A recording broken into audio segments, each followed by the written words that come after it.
Hi, this is Dan Matson. Please note that this podcast was created several years ago. Some of the links, email addresses, phone numbers, and promos are outdated and no longer valid. If you want to contact me, my email address is woodenboatdan@gmail.com. Once again, that's woodenboatdan@gmail.com. Thanks and enjoy the podcast.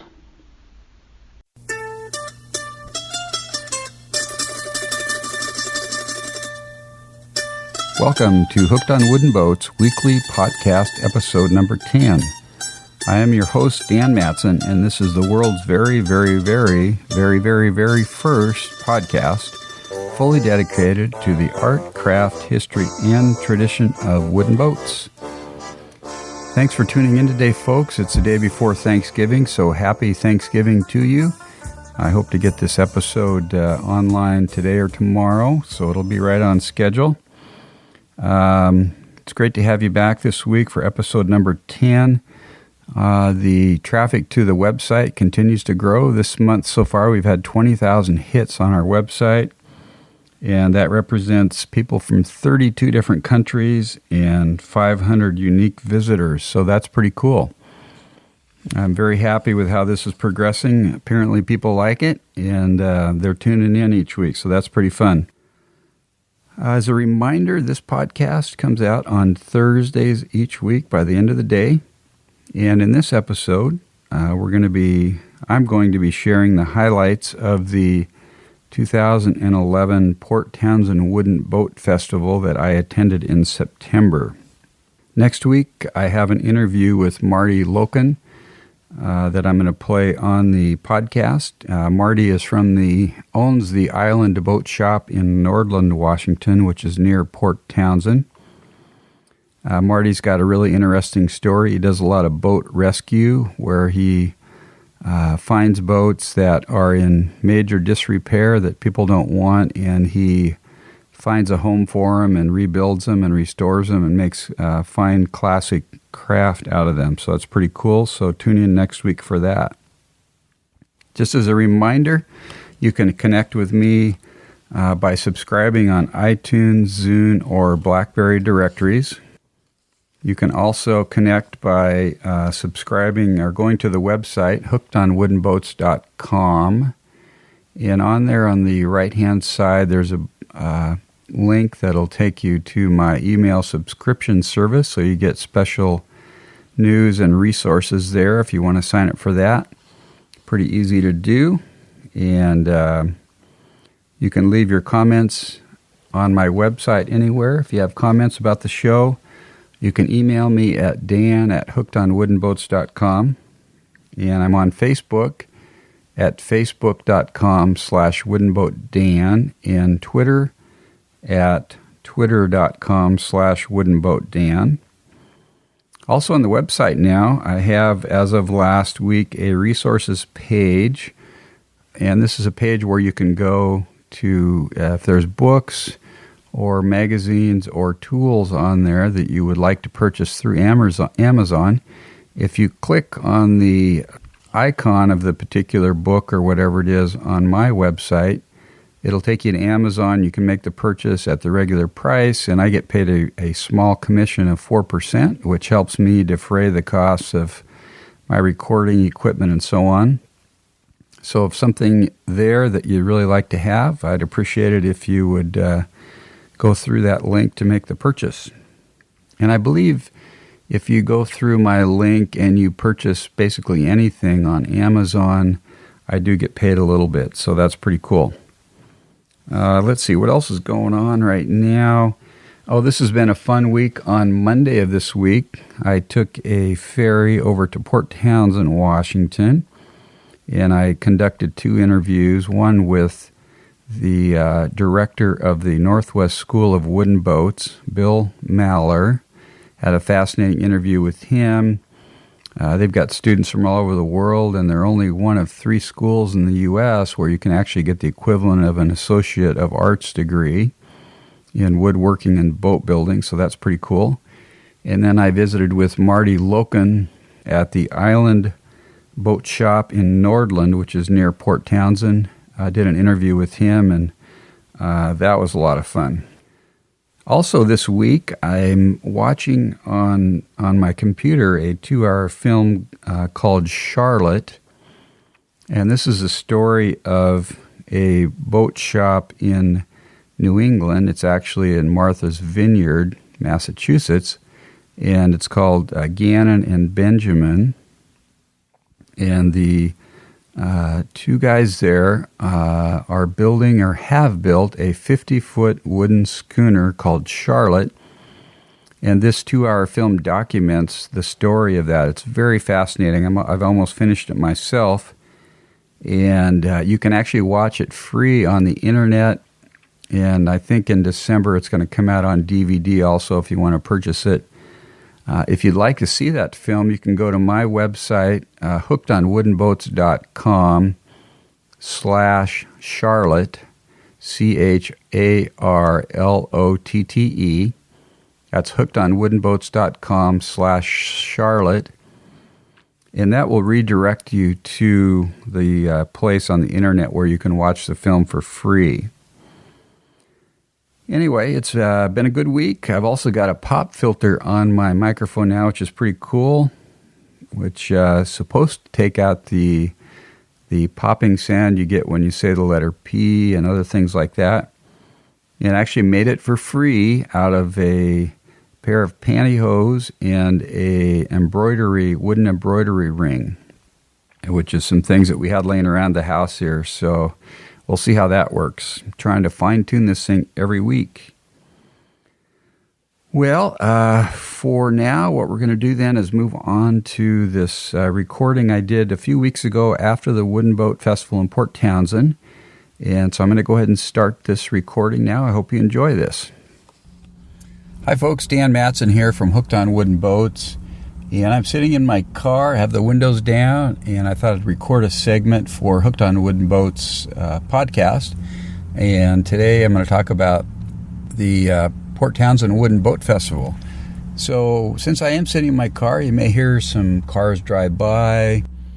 I'm in a parking lot. You might either hear the trees rustling, you might even hear a plane fly over. But that's okay. It's all natural sounds, so adds to the ambiance, right? Anyway, the Port Townsend Wooden Boat Festival is held the second weekend of September each year, and I've been attending the festival for probably the last 10 years or so. It's held for Friday, Saturday, Sunday, typically, and it's really a fun time. So this year, my son Josh went with me, and Josh and I have been going together for probably 6 years. So we got up early, left our house, and drove up to Keystone on Whidbey Island. And from there, took a ferry, about a 30-minute ferry across Puget Sound to Port Townsend. And then from there, you can walk to the festival. So we went on a Sunday. The weather was gorgeous, and there's a ton of stuff to do here at the festival. The local, actually people from quite a ways away will bring their wooden boats to show to people. There's small boats, anything from probably 6 or 8 feet long to wooden vessels that are over 100 feet long. In fact, the tall ship Adventurous, which is a replica of a 1700s type of tall ship, all wood construction, is there every year. One of the fun things about going to the festival is that you can try out some of the small boats on the water, some of the paddling boats and rowboats. There's a company called Pygmy Boats that has their offices at Port Townsend right on the water, and they sell kits so you can build kayaks and small rowing vessels. And the kits come with all the wood. It's typically made out of real high-grade plywood, marine plywood, and epoxy and fiberglass and instructions and everything. So Pygmy has their offices there with a showroom. And then there's a company on the East Coast, Chesapeake Lightcraft, and they typically come to the festival also and bring quite a few of their boats. And you're free to try those boats out in the water in the harbor, which is really a blast. So I tried out 3 boats while I was there. I went over to the Chesapeake Lightcraft booth, and they've got what they call a Wood Duck 12, which is a one-person kayak, and it's a 12-foot long boat, as you might imagine from the name.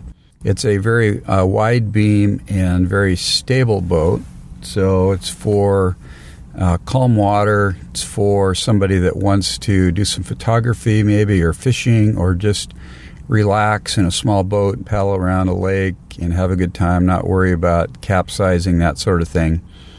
And so I was able to take that boat out and actually tried it right in Puget Sound, and there were waves that were maybe a foot or two high, nothing real big. But the boat handled well. A flat boat like that tends to weathercock, which is when there's a wind, the boat will turn into the wind. The bow or the front of the boat will turn into the wind. So I did feel weathercocking a little bit, but it was a very fun boat to paddle. Not a super light boat for being 12 feet long. I'm not sure on the weight, but I could pick it up by myself and haul it down to the beach. That wasn't a problem. So I tried that boat out first, and part of my trying some boats out is I'm thinking about my next purchase of a kit, because I have built a kit before, as I mentioned previously, a Chesapeake Lightcraft kayak. Then the second boat I tried out was the Chesapeake Lightcraft Shearwater Sport 14.5-foot kayak. And this kayak's kind of a cross between a longer racing, narrow type kayak that can be used for rolling, Greenland rolling, and that sort of thing. Those are typically 17 to 20 feet long. Kind of a cross between that and the shorter boats that are built more for stability and calm water. So it's kind of an in-between boat, which is sort of what I'm looking for. 14.5 feet long. I took that boat out and paddled it. It paddled very nicely. I think it weighs in at right around 40 pounds or 38 pounds, so weight's not too bad. I want something that I can easily put on the top of my truck or my van to take paddling. So I did try that boat out. It handled very well, tracked pretty straight. And then I also tried out a Pinguino 14.5-foot boat, and that boat is a kit that's made by Pygmy Kayaks. And that boat handled really nicely. Again, it's kind of a cross between a longer traditional racing kayak and a little bit shorter, more stable boat. It's kind of in between, so you get characteristics of both. And that boat handled very well. I think that's probably my favorite out of the 3 boats that I tried. So I did that during the day, and they also had some paddle boards there, which are you stand up on and paddle with a paddle, if you can imagine that. And those are really fun boats. I didn't try one out, though, because I didn't feel like going in the sand because it's about 55 degrees. So I didn't try that out, but they sell kits for those, and that's kind of a popular sport these days. So it was really fun trying out some boats. Josh and I walked around and looked at all the different boats there, and what I'm going to do on my website with the show notes is I'll put some pictures of a few of the real special looking boats that we saw there. The other thing Josh and I did is we got to sail in a T-Bird, which is a Thunderbird sailing boat. And the Thunderbirds I think they were designed in the 60s or 70s, around that time. They're 26 feet long. They're all wood construction. It's a sailing class of boat that's been around, since that time. And they're sloop rigged, so they have a mainsail and a jib sail. And we got to go out on that boat in the Sound during the sail-by. And the sail-by is a time on Sunday afternoon when all the boats basically go out of the harbor, all the sailboats, and they sail around the Sound kind of in a loop. And so you get to see all the boats on the water. And we did that for about an hour. It was beautiful out there. Got some videos and some photos and met some new people on the boat. Met a gentleman that was captaining the boat, if you will, and he's a local guy from Port Townsend, and he was going salsa dancing. He was actually going to teach salsa dancing that night. Met another lady on the boat who does traditional Chinese medicine, And then Josh and I and one other person were on the boat, so we had a good sail. Didn't have a lot of wind, but it was really beautiful out there. We also got to tour the Northwest Maritime Center. And this is a huge building that was finished 2 years ago that basically is a center for the history of the whole maritime industry in this area. They've got classrooms there. They've got a shop where they're constantly working on wood boats. It's a gorgeous 2-story building that's built with huge timbers, and it's very spacious, and it's just a really cool facility. And in fact, I want to interview the executive director of the Northwest Maritime Center in the next few months here and have him on the podcast. While we were at the Northwest Maritime Center, we had the opportunity we had the opportunity to meet Larry and Lynn Pardy. That's Pardy.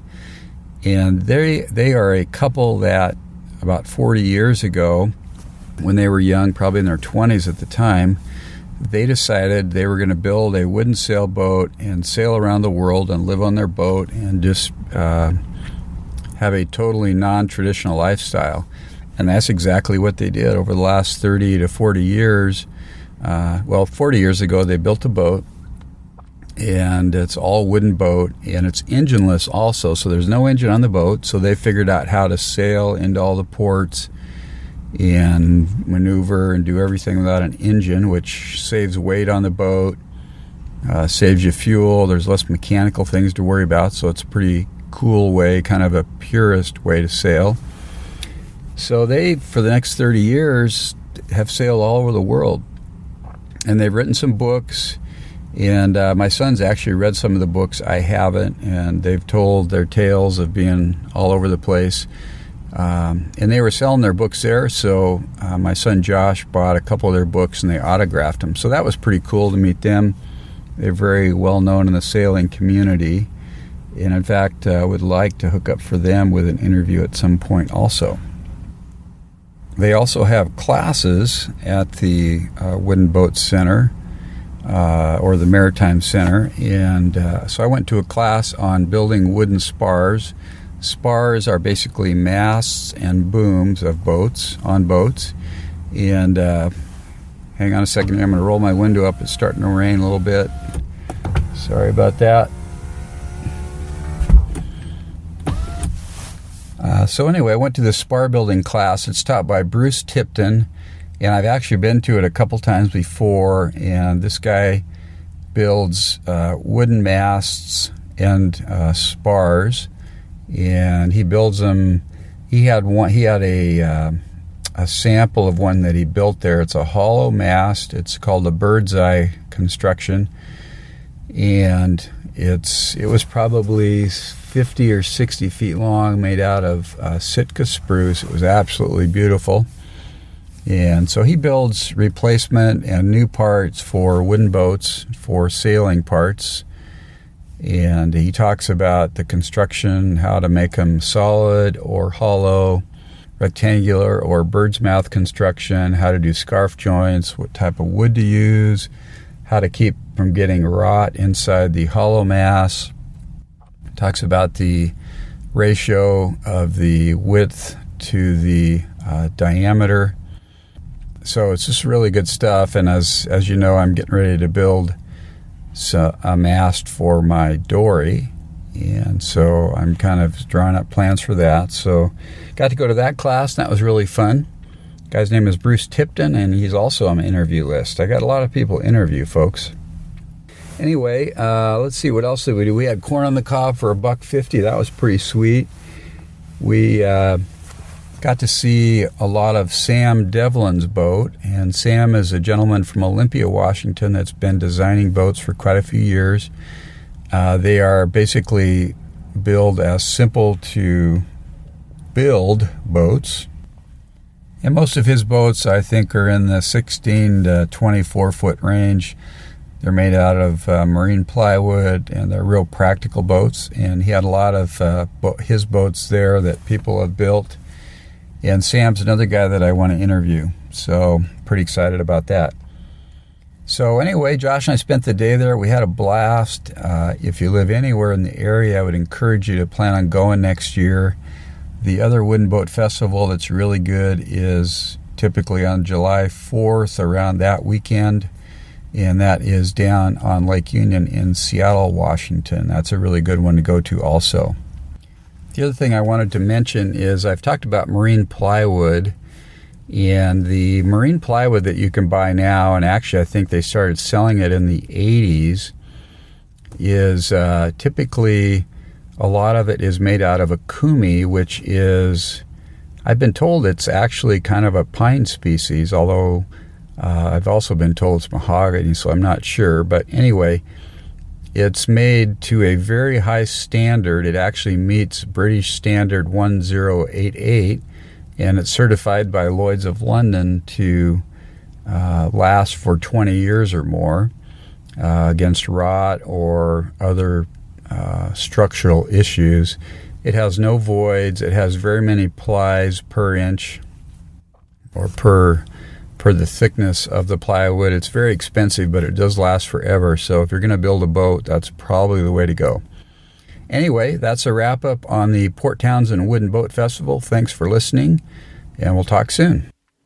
Well, I hope you've enjoyed this episode of Hooked on Wooden Boats. It's been a lot of fun producing this for the last 10 weeks. I'm really having a blast with it, and it's really fun to get out in the wooden boat community and talk to folks. And we'll be back again next week on Thursday. Please call my listener hotline if you have questions or comments at 424-261-2360. Or you can email me at dan@hookedonwoodenboats.com or leave a comment on my website at hookedonwoodenboats.com. Also, I'd love it if you'd leave some feedback on iTunes on the directory there. Leave me a 5-star review if you enjoy the show. That would be awesome. And until next week, keep the bright side up and the barnacled side down. This is Wooden Boat Dan, over and out.